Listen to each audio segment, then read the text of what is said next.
দুর্গা ঠাকুরের প্রতিমা তৈরি হচ্ছে খড় দিয়ে। সিংহটা বানানো হয়ে গেছে, এবার অসুর বানানো চলছে। অসুর বানানো চলছে। এই দেখুন, সিংহটা বানানো হয়ে গেছে। এই দেখুন,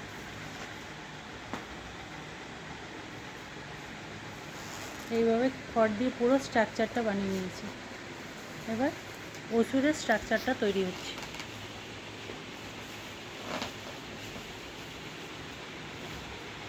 নিচের মোষটাকেও বানানো হয়েছে, মোষটা বানানো হয়ে গেছে। এবার অসুরটাকে বানাচ্ছি।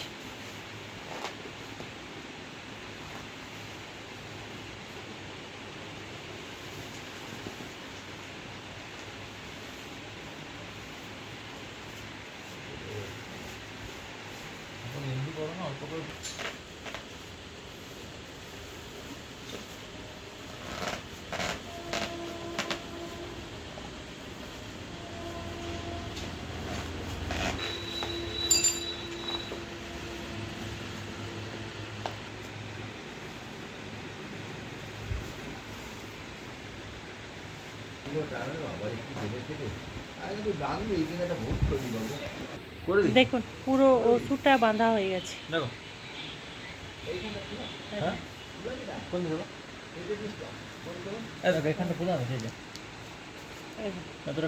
পুরোটা বাঁধা হয়ে গেছে।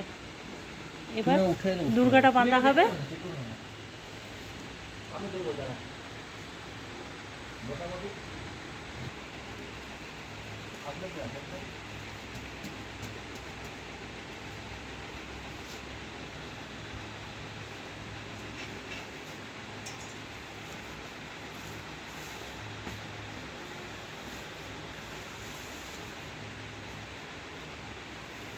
মজা ওদের ডিজাইনটা সিম্পলের মধ্যে